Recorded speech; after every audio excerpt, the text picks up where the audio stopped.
नंदी के पास आकर बैठ गई वापिस। क्यों? क्योंकि नंदी से कहकर गई थी मां सती कि जो कथा मैं अंदर सुनकर आऊंगी तेरे को आकर पूरी सुनाऊंगी।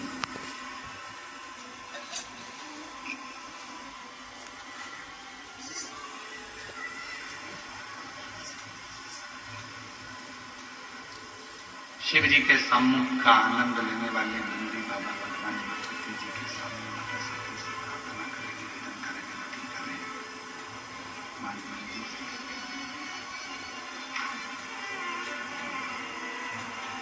नंदी ने मां सती जी के हाथ जोड़कर प्रार्थना करी,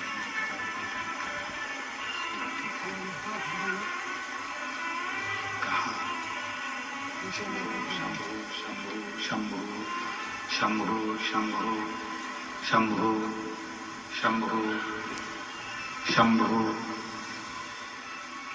मां सती ने नंदी से कहा, नंदी मैं जो कथा श्रवण कर कर आई हूं, मां सती नंदी के कानों में बैठकर बोलती हैं कि नंदी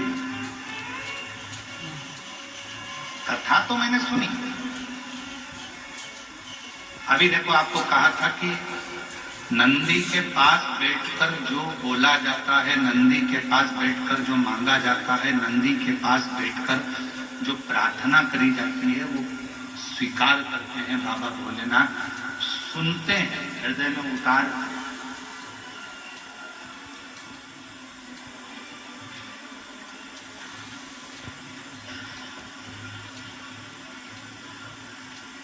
बैठ गए नंदी के पास में मां सती, और नंदी के पास में बैठकर मां सती, बाहर बाहर की आवाज आ रही है, स्पीकरों चल ही नहीं रहे तुम्हारे अंदर के। मां नंदी के पास में बैठकर कहती है, नंदी कथा तो मैंने सुनी, श्रवण कर, पर एक बात कहना चाहती हूं। विवाह होने के बाद में तो भोलेनाथ जी को मुझे कहीं भ्रमण कराने के लिए लेकर जाना था, पर आज बाबा मुझे कुंभज बाबा के यहां लेकर आए हैं।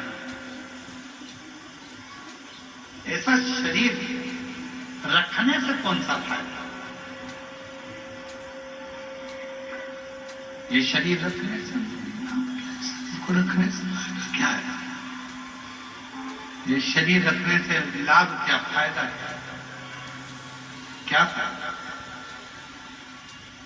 नंदी के कानों में, नंदी के पास बैठकर माता सती ने कह दिया था कि ये शरीर मेरा छूट जाए तो अच्छा है, और वही बात जो नंदी के कानों में कही थी वो शिव जी तक पहुंच गई, बाबा भोलेनाथ जी तक वो बात पहुंच गई। और बाबा भोलेनाथ जी ने ये सुन लिया कि सती चाहती है कि मेरे प्राण ना रहे, मेरा ये शरीर समाप्त हो जाए, गला पकड़ रहा है, मेरा ये शरीर छूट जाए, मेरा ये शरीर समाप्त हो जाए। ये भोले बाबा जी ने शिव जी ने स्वीकार किया। और भगवान शंकर के हृदय में बात लग गई कि सती चाहती है प्राणों को त्याग कर,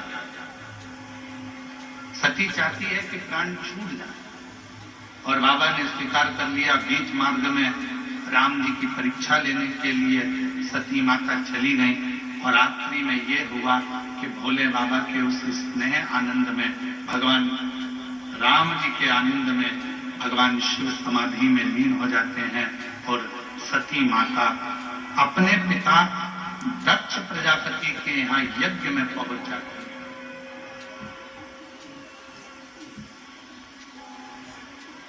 यज्ञ में माता सती पहुंची, और यज्ञ में जाकर माता सती ने, शिवजी ने तो मना करा था, बाबा भोलेनाथ जी तो कह रहे थे कि मत जाओ, हमारा शास्त्र, हमारा वेद, हमारी पुराण, हमारे वेद शास्त्र वर्णन करते हैं कि क्यों किसी अन्य जगह पर जाना जहां तुम्हारा सम्मान ही ना हो, जहां पर तुम्हारा आदर नहीं है, सम्मान नहीं है, सत्कार नहीं है, ऐसी जगह पर तो जाना भी नहीं चाहिए।